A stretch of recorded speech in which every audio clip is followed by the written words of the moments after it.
Welcome everyone. So whilst we're waiting, if you want to just put a comment in the chat, let us know where you're from and what type of business you run, just to get an idea of who we've got here. We'll just give it a couple of minutes whilst we let people join. And so just to say up front as well, this is our first time using this platform. So we think it's all going to run smoothly, but just if we have any technical difficulties, then apologies in advance.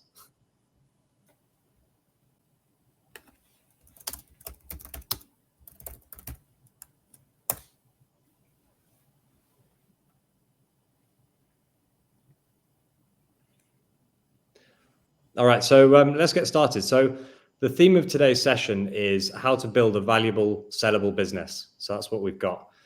So the way we're going to address that question is by hitting the points that we've got here on this agenda. So firstly, some context. Why most businesses don't sell, i.e. they fail to sell. People that try and sell them, business owners that try and sell them, fail to sell them.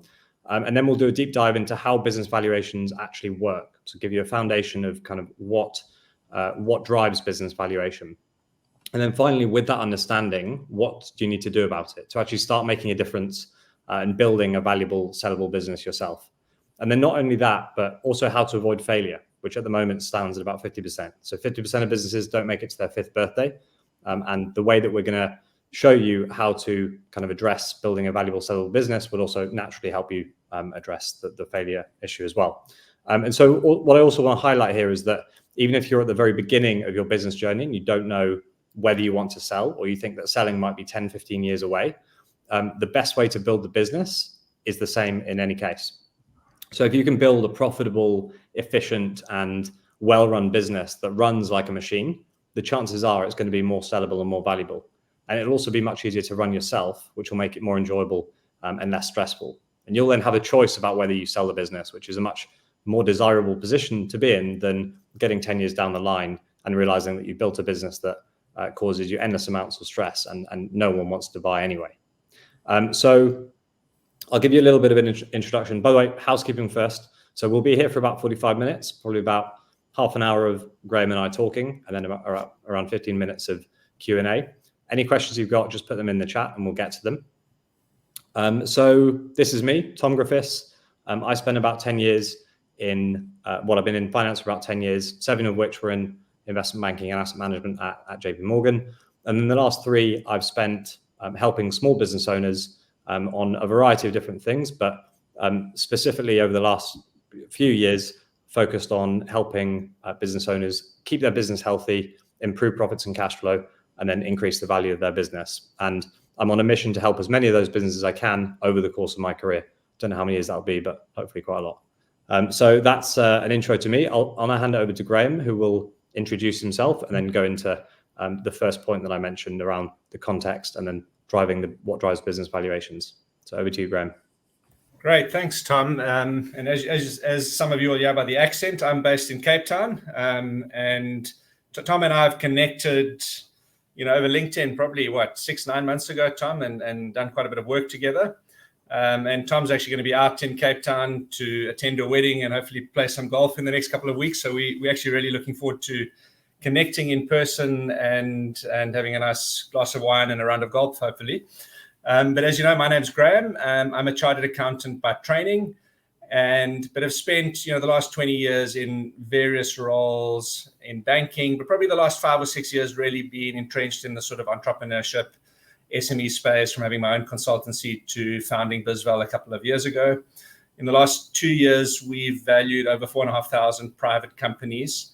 And, BizVal is all about empowering entrepreneurs to make better decisions around their business, help them understand the value and help them unlock that value. So I tell the story often is my dad was, I wouldn't say a failed entrepreneur, but he was a solopreneur who at 74 years old is still climbing ladders and doing stuff to make a living. And I, don't want other entrepreneurs to fall into that trap. So we're about helping you build a business of value so that you can retire in the south of Spain in a nice villa rather than a small flat in the middle of Leeds. So that's a bit about me. I think today I'm going to talk a bit about the valuation fundamentals.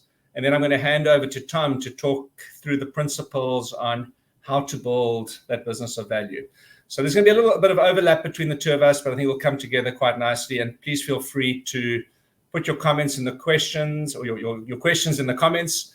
And, there's no question too hard or too difficult. If we can't answer it here, we can always take it offline, but please feel free to add in the comments. So I think I should start with some background. The reality is this, and it's not scare tactics, but 80 to 90% of private businesses don't sell. They end up being wound down, and that's a scary stat, because I think most business owners have this dream of selling their business one day to fund their retirement or fund their lifestyle. So that's a really problematic stat. And I think there's three main reasons for that. The first one sounds pretty obvious. The business actually doesn't make enough money to justify the valuation that the owner wants. So we talk about the sort of expectation gap. Is many business owners have an idea of what they want their business to be worth and what it entails for them to live the life they want post-exit. But the reality is that often the business doesn't back that up. A buyer of a business looks at it through the lens of an investor. And that's the most important thing. If the business isn't making enough money, it's not going to be valuable to a potential buyer. Yes, there are things like strategic buyers and all of that, but hoping to get a strategic exit for the most part is like hoping to win the lotto. It happens far less often than most business owners like to believe. The second is tied to that, but we've got some stats on this, but something like 65% of businesses that we've worked with in the last 2 years have got a high degree of owner dependence. And what that means is that the business doesn't operate independently and separate of the owner. So when the owner goes on leave, the business slows down. When the owner stops working, so that's the second big reason why businesses don't sell, or certainly don't sell at a value which is enough. And then the third most important point is that the business was not adequately prepared for sale. And this has got a range of different things. Yeah, it seems to be we're having some issues on LinkedIn. I'll carry on and hopefully send out the recording if there's a couple of LinkedIn issues. But the third point was around not being adequately prepared for sale. So that means your accounting records, and we'll touch on some of those things now. But think about going out on a date. You need to make sure that you are ready for that date. If you rock up in smelly clothes and what have you, it's not a very high chance that you're going to get a second date. In fact, you might even have a walkout on that date if you don't take the effort to get prepared.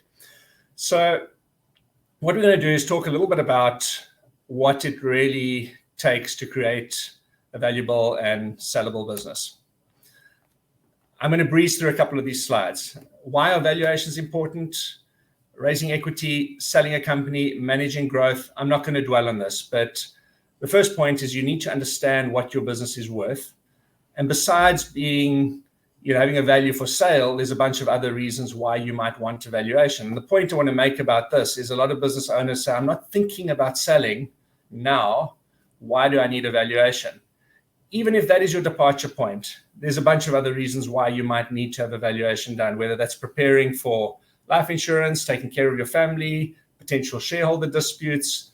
So we kind of see valuation as a starting point to kind of map out the future and the roadmap in terms of where you want to go.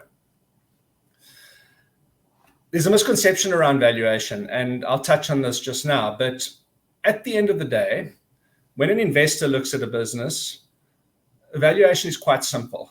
We can get quite technical about this and throw out words that investment bankers and everyone uses, but it's really about a summation of your future cash flows.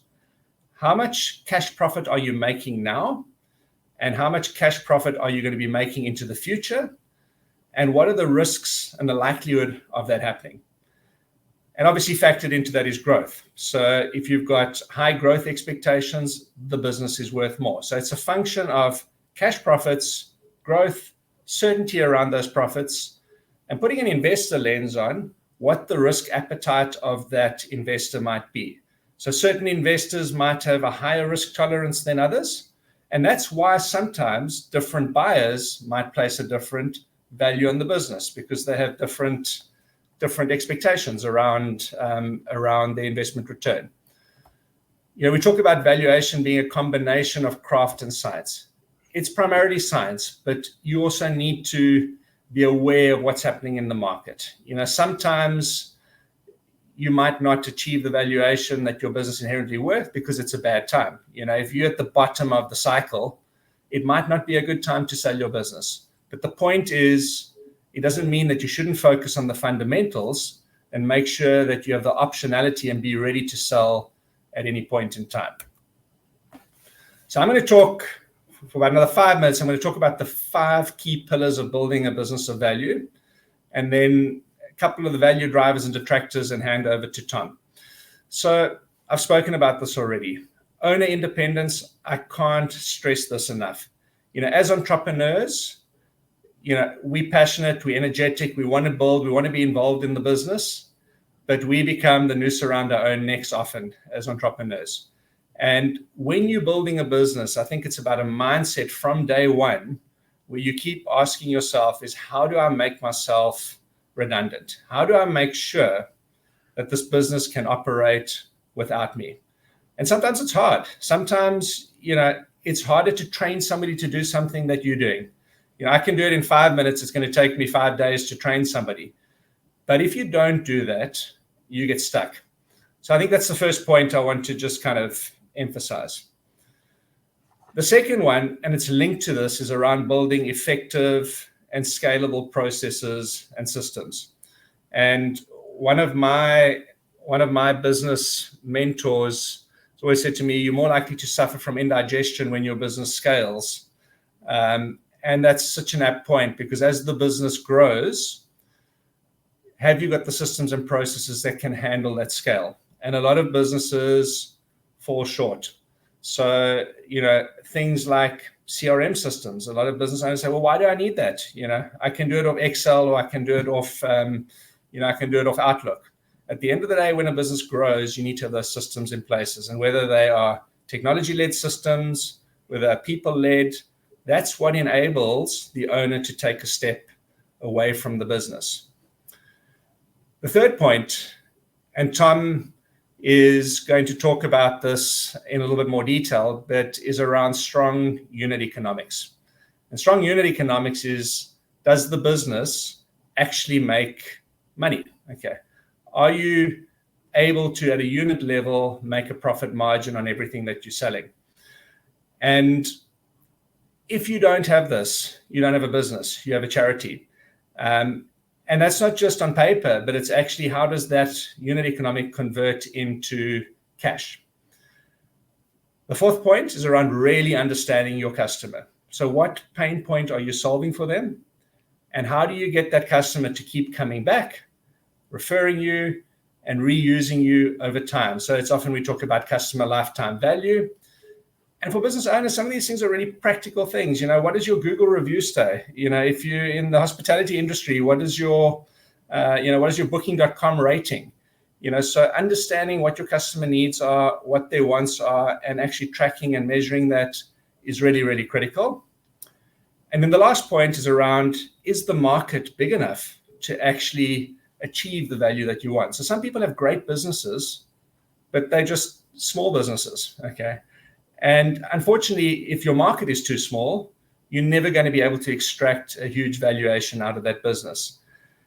I just want to pause quickly. I know we seem to be having some technical issues on LinkedIn, and we have tested this beforehand, so apologies to anyone on LinkedIn struggling. The recording will be made available afterwards, but it's one of those glitches which unfortunately we can't do anything about right now. So the last point I want to talk about is, just about different ways of valuing a business. So I say beware the revenue multiple, or beware the multiple. And just from a fundamental understanding point of view, a lot of people have the view that a business is worth 4 times their EBIT, or 4 times their revenues, or 5 times their revenues. Now, whilst in practice, people use multiples to talk about value and comparing different businesses of value, a multiple is what we call an output-based measure. Saying my neighbor's business sold for 5 times multiples, therefore mine must also sell for 5 times multiple. I use this analogy all the time. I say it's a bit like putting 5 6'3", 200-pound men in a row and say they're all going to play front row for the England rugby team. Okay, that's not the case. So when you look at businesses, multiples are useful, but use them as a sanity check rather than as, the gospel when it comes to understanding the value of the business. Tom, I'm going to take a pause here. I don't know if you want to add anything before I kind of wrap off with some of the drivers and detractors of value, and then I'm going to hand over to you. But I don't know if you want to just add anything before I do a quick wrap up. No, I'm gonna feed off what you say next, which is these ones, value drivers and detractors. And just for anyone who's on LinkedIn, I understand it's a bit slow at the moment. If you want to join via the StreamYard link, then that should work. So join via the StreamYard link and all will be fine. Cool. So yeah, when we talk about value drivers and detractors, the positives are things like strong growth rate, cash conversion we've spoken about, and Tom's going to dive into a bit of detail around that. I want to use another one like IP and trade secrets. These are things which smaller business owners often forget about, but it could be something as simple as owning your web domain. Okay. When you start a business, you don't think about going and getting a trademark protection on your business necessarily, but these things are important. If your business scales and it grows, I've seen too many horror stories of domains being hijacked and trademark being stolen from under the foot of a successful business because that stuff wasn't done up front. So those things are important. Recurring revenue, Tom will talk about that. So sort of secret sauce, and we talk about software services businesses. It's always about how do you get that recurring revenue. All things else being equal, you want customers coming back, and that's why recurring revenue is so important. And then things like geographic footprint. Are you just in your local suburb? Are you national, or are you global? So geographically distributed businesses can often have a lot more value because you're touching on different markets and you've got more diversification in your business. On the other side, you've got the negatives. So owner dependence, again, is probably the single biggest factor that we worry about. Poor quality financial information. Whilst it doesn't necessarily increase the value, that's one of the first things an investor will look at. They'll say, show me your financial records. Are they audited? And do they make sense? A lot of business owners will then pull out a second set of records and say, well, here's my taxman accounts and here's my real accounts. In practice, guys, that's a red flag. And you're going to find it very difficult to sell your business if you are taking shortcuts on the accounting side. And then things like customer dependency. So have you got one big customer that if they cancel your contract, your business goes under? So investors will look at how diversified is your customer base, how resilient is that to changes in the market, and all those things. So those are kind of some of the key factors that I want to focus on. I'm going to hand over to Tom now, who's going to dive a little bit deeper into, what are the key components of creating, that profitability, and then his recipe for actually making that happen over time. Tom, over to you. Cheers, Graham. Right. So with that understanding of how business valuation works and that clear picture Graham has just painted for us in terms of what drives and detracts from business value, hopefully you can see that what we really need to try and create here is a business that pretty much runs on its own and doesn't carry too much risk. And like I said at the beginning, if you can create that business is going to be much easier for you to run anyway, and it's going to be a lot less stressful, and you can then have the choice about whether you sell it. So how do we create that? Well, we can improve all of those factors that Graham has just highlighted on the previous slide, and in fact everything he's talked about before that, using cash or excess cash in the business. So cash solves every problem that we have or can ever have in a business. So if the business is dependent on the owner, cash will allow us to hire a management team and delegate. If we have over dependency on one or two large customers, cash will allow us to invest in marketing to diversify. If we have a messy finance function and the finances don't paint a clear picture of what's going on, or there are dodgy things going on, cash will allow us to invest in the finance function and fix all of that things. And the list is pretty much endless in terms of what we can do with cash. But the point is that cash solves every problem that we're going to face in business. So if we know that we need cash, how do we find that cash so that we can allocate it to the right places and solve these problems that we have. So the place that we want to find it is from the business. We can borrow money and we can get the owner to invest money, but really we want to raise money through the business. And what happens when we have a business that produces more cash? If you remember from what Graham said previously, the number one driver of business value is the cash flow and the profits that it generates. So if we can focus on improving the cash flow and profits of the business, our business value is going to increase. And we can also use the excess cash flow and profits to reinvest into those risk areas that Graham highlighted on the previous slide, and then increase the business value with it. So how do we do that? How do we build a business that produces lots of cash? So essentially, the way I like to think of it is you need to think of your business as a machine, a money-making machine. So what do we mean by that? Well, let's use the example of a washing machine. Okay, its purpose is to wash clothes, and it's made up of multiple different parts. And if it fails at doing what it's supposed to do, which is wash clothes, then there's a reason why. So if you find that reason and you fix it, then the machine's going to go back to doing what it's supposed to do. Okay, so it's exactly the same with the business. We should think of our businesses as machines, and the purpose of these machines is that they make money. They're all made up of the same parts, the same 16 parts that I'm about to run through. And if our machine fails at doing what it's supposed to do, which is make money, then there is a reason why. So if we're having profitability issues, we're not making much money, or not making as much money as we want to, or cash flow problems, then there's a reason why. It doesn't have to be like that. So what we need to do is pinpoint the reason why and then fix it to get the machine to going back to what it's supposed to do. Okay. So what we need to do is get familiar with what those parts are. Now, these parts are exactly the same 16 parts. Doesn't matter whether you're Uber or Amazon. I doubt we've got anyone from Uber or Amazon listening, but it doesn't matter whether you're that size or whether you're a one-person band operating on your own, or if you're running a 10 million construction business. They're the same 16 parts. So what we need to do is get familiar with what these parts are for your business, as in how they measure, and then get familiar with how you spot the parts that aren't working properly so that you can do something about it. And a lot Tom, before you go on, I just want to make a comment and say we're not advocating for businesses to be money laundering machines. No, absolutely not. That's the wrong idea. Yeah, maybe we'll change the analogy from a washing machine to I don't know, a tractor or something. So yeah, a lot of business owners, firstly, they don't know what these parts are, and they end up just trying to do everything.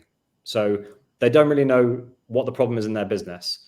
So they try and do everything to just keep putting fires out, spinning all the plates, and the problems don't get fixed because they're not focusing on the right thing. Okay, so to focus on the right thing and then fix it, we've got to understand the parts and then dial in and focus on the one that's not working properly, because everything else is just noise. So like I said, if we're having profitability or cash flow issues, usually it's just one or two things that aren't going quite right in the business. So focus, for example, I had a client, £2 million a year revenue marketing agency, virtually nothing left in profits at the end of the day. So they came to me and they said, well, we just need to do more marketing, more sales. And I said, hold on, but you're doing 2 million in revenue, but you've got virtually no profit. So more revenue isn't going to result in more profit.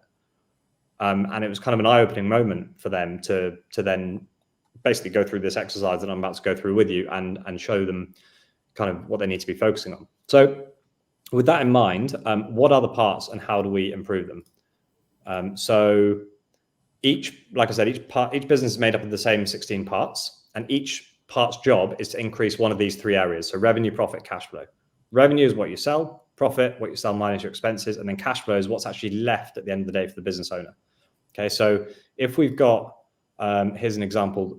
A question I get very often is difference between profit and cash flow. We made 100K last year, but we've got nowhere near that in the bank. What's going on? So here's an example of just how that works. So let's say we had 50K of revenue. We sold 50K worth of stuff, 30K of costs, which means our profit is 20K. Okay, these numbers under where it says taxes, debt payments, owner draws, they should actually be under cash flow. So apologies there, that's a little error. But we're left with 20K in profit. But then what happened after that is that we had taxes from last year that we had to pay. We had debt repayments of 3K, and then the owner takes out 6K, and then one of our customers decides not to pay. So the end result is that our profit was 20K, but the amount we're left with is minus 3. Okay, so that cash has to come from somewhere. And so my point here is that increasing cash flow is more important than increasing profit, and increasing profit is more important than increasing revenue. Okay, but you increase all three of those numbers, revenue, profit, cash flow, by focusing on the 16 drivers of revenue, profit, and cash flow. So what are they? Here they are. So like I said, it doesn't matter what your business is, these 16 parts are exactly the same. So starting with revenue. So we start with leads. So this is the number of people that express an interest in your product or your service. Obviously, if that number is 0, then how can you possibly sell anything? So this is where it all starts. Next one, conversion rate. So the number of those leads that convert to clients as a percentage. So obviously, the higher this number, the more sales you're going to make. If this is 0, you make no sales. Retention rate, number of clients that we retain or that come back each year. Purchase frequency rate, the number of times each client purchases within a year. Average transaction value, the average value of each transaction. Obviously, the goal with all of these drivers is to make them as high as possible. But if we can see that one of them is much lower than where it should be, then that's how we work out what we need to be focusing on. Profit drivers. So obviously, one of the profit drivers is revenue, and then we have our costs. So we take off the cost of goods sold, which is the cost incurred in actually delivering the product or service, the marketing expenses, the payroll expenses, the overhead expenses. And then we generally like to see those numbers measured as a percentage of revenue because it allows you to compare the periods much easier. So if you had payroll, say payroll was 10% this month and it was 12% last month, well, probably wouldn't see a difference that big over one month to the next. But let's say it was 8% last year and 12% this year, then we can highlight that something's changed, and understanding why it's changed and shining a spotlight on it is a really valuable exercise for business owners to do. And then we have other income and other expenses. So anything that's kind of non-core, not part of the main business activity that the business does, that would fall into this part. So that gives you your profit. And then we have cash flow. So day sales outstanding. This is how long it takes you to get paid by your customers. So we want this number to be as short as possible. It means that our customers are paying us faster. So this is often a really quick win. If you're struggling with cash flow, often there's a problem with credit control and you're not getting paid. If you can get your customers to pay you faster, this is often a really good way to do it. Days inventory outstanding. This isn't applicable to all businesses, only if you actually hold inventory. But the lower this number is, the better for the business, because it means your cash isn't tied up in your inventory, which means you can use it for other things. Sales or purchase of assets. So purchasing assets or selling assets. If you buy an asset, it's an asset for the business, but it decreases cash flow. So we want to make sure that we're only acquiring assets that are going to have a positive impact on the business or they're going to have a positive return. And then on the other hand, if you sell an asset, that raises cash for the business. Days payable outstanding, how long it takes to pay your suppliers. So we want this number to be as long as possible without annoying them. Okay. The longer we can take to pay our suppliers, the more we hold on to the cash flow for, and then we can use it for other things in the business. Using or paying down debt. So debt will improve cash flow. So if we need cash, often borrowing it is a good way to get it. However, we do want to be careful with debt and make sure that we're only taking on debt where it's going to be used for something that's going to have a positive return. Owner or investment draws. So we want this number to be as high as possible. We want business owners to be able to take as much as they can from the business. But remember that when you take cash from the business, you could be starving the business of cash. So we want to make sure that we're taking as much out as we can without starving the business. On the other hand, if you put money in, then that's a cash injection for the business. The cash flow goes up for the business. Okay. So all parts of all 16 of these parts affect the business just as much as the other one. Okay. So those are the 16 parts. By the way, if you weren't taking notes, don't worry. We're going to send you out a list of those things later. But now we know what drives the most important numbers of any business. So we know how to track them, or rather, we now need to track them and focus on the ones that need to be improved, or work out which ones need to be improved and then focus on those. And those are going to be the ones that are going to have the largest impact on profits and cash flow. So let's say, for example, we're running a professional services business and all of our clients leave after 3 months. Well, we may not have a marketing or a sales problem. We might have a client retention problem. And so that will be what we focus on. Okay. And the point of a business, as I've been through before, is to make money or cash. That's why it exists. Okay. So when we have a business that generates cash, that cash by definition increases the value of the business because it's one of those key drivers that Graham talked about earlier. And we can use that cash to invest in those risk areas that Graham highlighted to increase the value of the business, reduce the risk, and make it a more enjoyable thing to run. And although making money is the point, it's not necessarily easy to do. And it's not necessarily easy to do because most business owners are not necessarily numbers people. And money and cash flow and all these things and those 16 drivers that I just went through are all numbers. And the thought of looking at numbers like that can be quite triggering for a lot of business owners, or a lot of the ones that I speak to anyway. And most business owners understand that they need to know their numbers, but they're not exactly excited about poring over the data to understand these numbers, understanding the 16 drivers and determining which ones need improving. Okay. But I am, and I know Graham is, and that's pretty much all I do. Graham from a slightly different angle. But what I do is I help my clients build businesses that remain healthy and produce consistent positive cash flow and profits. And then Graham helps with the business valuation aspect of that. And I build a process around helping business owners do exactly that. And this is how the process works. And you can just copy this step by step. So the first step, I tend to meet with my clients every month. So if you're not meeting me, then at least schedule a meeting with yourself to get this done. At the very first meeting, we'll set targets. So let's go back to the goal of selling the business. Now I'm going to overly simplify this, despite what Graham said about not being able to simplify it in this way. But for the purpose of this, we sort of have to. So let's say we want to sell the business in 5 years for £1 million. To get to a business that is worth £1 million, we need to be making at least 300k in profits, let's say. So we need to be hitting 300k in profits by year 5, or ideally before that, by year 3 or 4. And so we reverse engineer that back to today and create a plan of what we need to do and break it down into those 16 drivers that I talked about earlier. Okay, so at the end of that first call, or that first review, you're going to know exactly where you're aiming for in terms of revenue, profits, and cash flow. And we want these targets to be aggressive, but they have to be realistic. Okay, and then each month we'll look at the numbers and we'll determine how well the business is performing. So we'll look at what's happened and we'll paint a picture of what's going on. Okay, then we will forecast where it looks like you're heading in terms of revenue, profit, and cash flow for the rest of the year. Okay, so that way we can take steps now to prevent any issues in the future. So we can foresee any problems that might be coming up with cash flow or whatever, and we can and we'll do that before the meeting. Okay, so what you're going to have is a very clear picture of where you've been and where you're going next.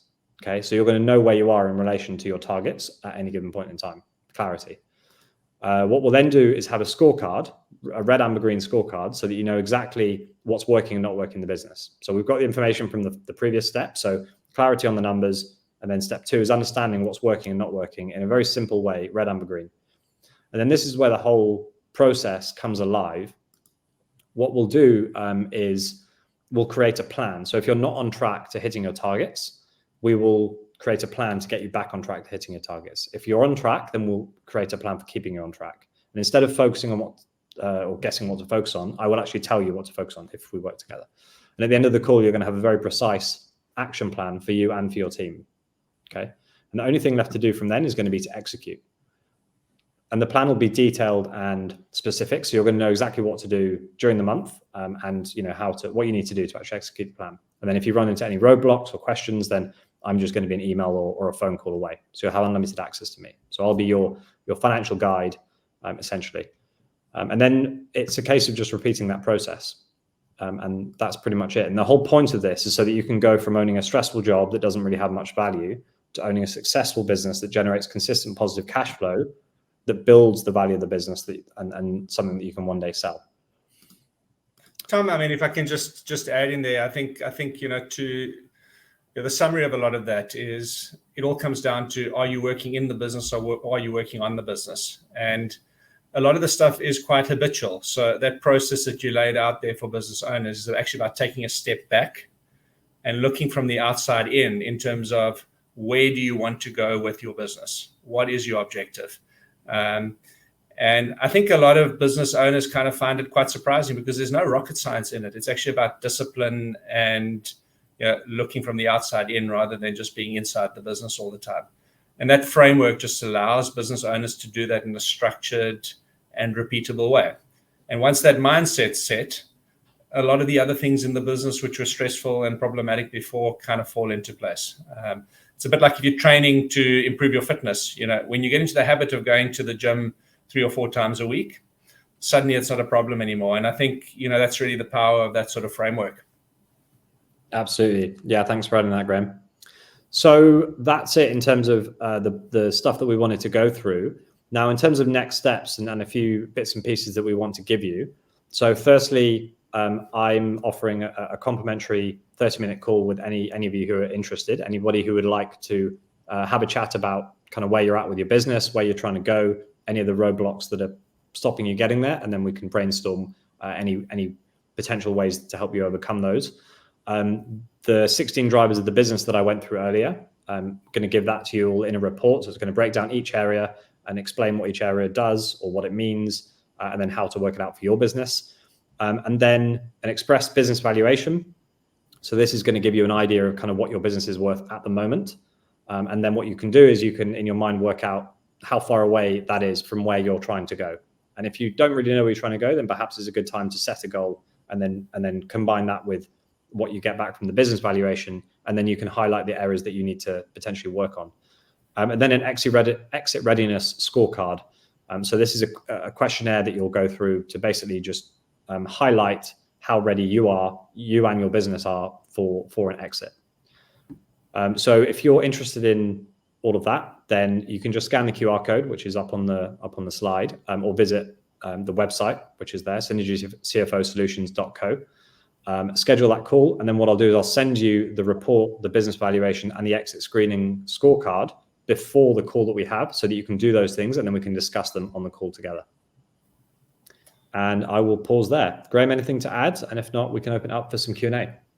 I think, yeah, I mean, we'd obviously like to open the floor up for some questions. I see there's a question that's come through around from Graham, not me.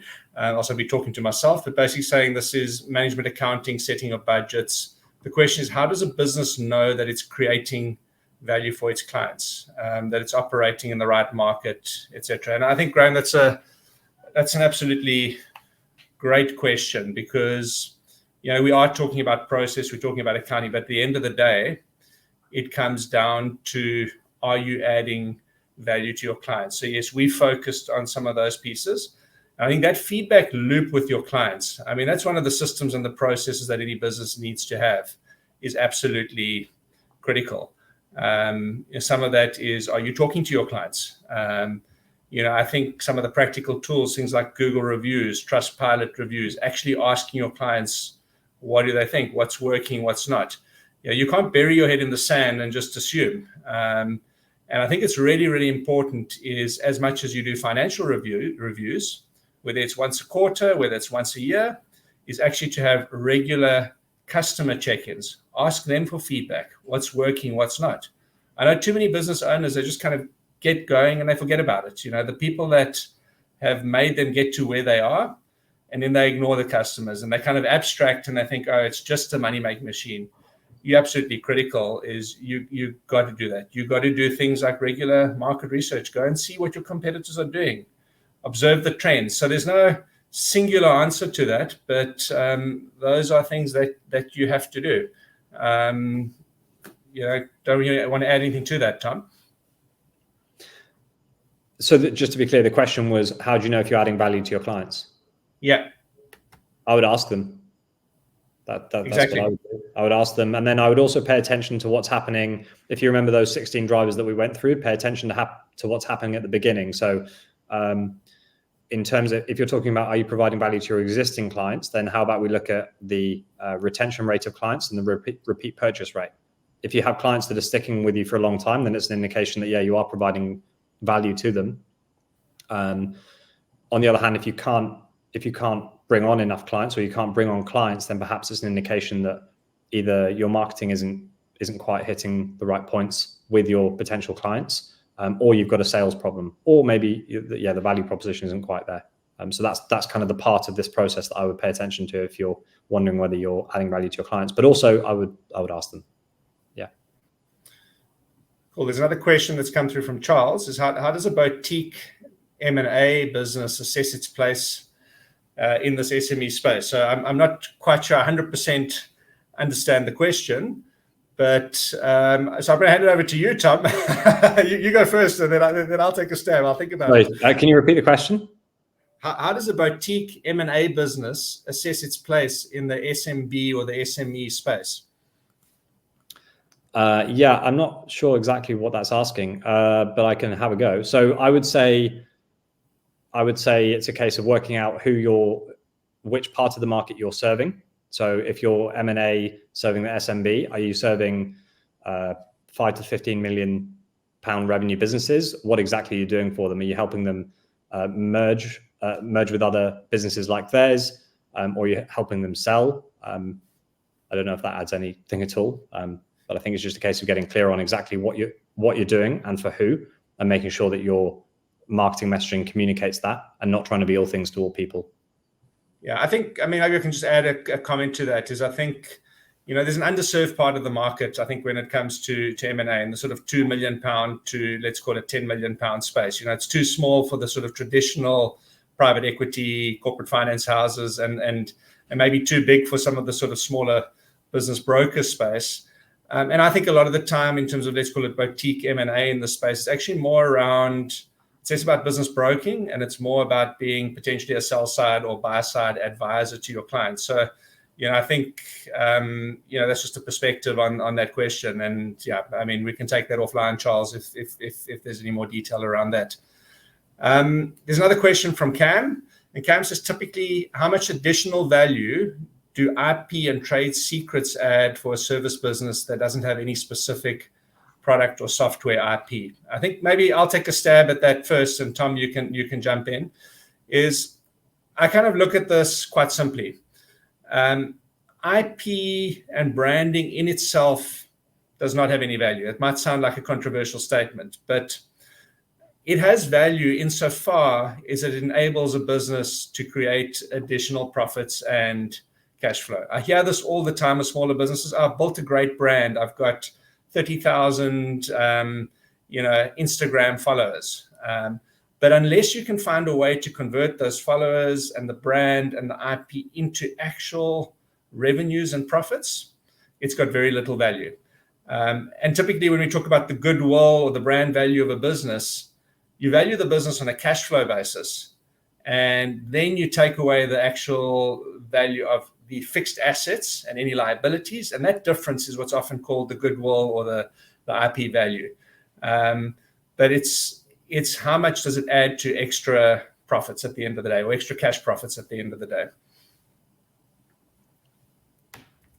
Tom, anything to add? I think that was good. I think I would just add that the purpose of protecting your IP would be that if you have built up a business that is producing really good cash flow, really good profits, then the purpose of protecting it would be to protect the clients that you've got and to protect the brand that you've got. Yeah. Yeah, I think also importantly there, I think it's important to kind of get the right sort of legal protection and the legal advice. I think Craig Kelly from Aquabridge Law is on the call. He would be a great guy to reach out, for instance, if you want any legal support in that space. But I think there's one final question here, and Tom, it talks to the 16 points, so I'm going to let you answer it. And it's Anne asks, in your experience, is it easier or harder to succeed in challenging economic times with the 16 points? So I think it's naturally probably harder to succeed in tough economic times, but the ones who can make it work during those times are going to be the ones who reap the highest rewards. And then as for the 16 drivers, I'm not sure how the economic times relates to the 16 drivers, particularly in the question. But I would say that whatever stage we're at in the cycle, then getting into the habit of following that process that I went through. So reviewing, calculating those numbers, the 16 drivers for your business, and then reviewing them every month is a really good exercise to get into the habit of doing. And then more importantly, once you know the numbers, okay, what do you do next? Focusing on the right things. Yeah, I think I'll make one point there is summer bodies are built in winter. So I think having the discipline to actually follow through with those, even in tough times, it sets you up for, when the cycle turns. So it's probably more important to maintain the discipline of going through those 16 steps in tough times. I think sometimes when things are going well, people kind of tend to forget about them. That's another way of looking at it. I think it's time for one more question before we need to wrap up. And it's a question from Piers, who says, there are plenty of brands that have sold for significant multiples despite not being profitable. Are consumer brands valued differently on a whole? So, I think, Piers, it's a great question, and we get it a lot. I think it's very similar to the question around IP at the end of the day, is what is the reason that those brands are being acquired for by Heineken, as the example that you used there? I think there's different ways of looking at it. Often those are sort of strategic acquisitions. Sometimes the big brands like that will make those acquisitions because they see this as a potential young upstart brand and they want to knock out the competition. Another example might be when Facebook acquired Instagram many years ago. They kind of were a trend spotter. So there's a variety of different reasons. So that might be more of a strategic acquisition, but also I think has it got a potential to add profits? So there may be synergies down the line in terms of reaching a particular target market or particular audience, cross-selling to them. There's a bunch of different reasons. So yes, it does happen. And each of those cases is quite different and quite unique. But, Piers, happy to take that offline as well and have a chat around that. Tom, okay. Should we wrap up? Yeah, perfect. Let's wrap it up. So yeah, thank you everyone for joining. So if you do want to take this conversation further, you've got website there, synergycfosolutions.co, or you can scan the barcode, QR code even, and then get those things that I mentioned earlier. So the conversation with me, I'll send you the report, the business valuation, and then the exit readiness scorecard prior to our call, and then we can talk about it on the call and see how you're getting on. But yeah, that's it. Thank you everyone for joining. Thank you, Graham. Anything else you want to add, Graham?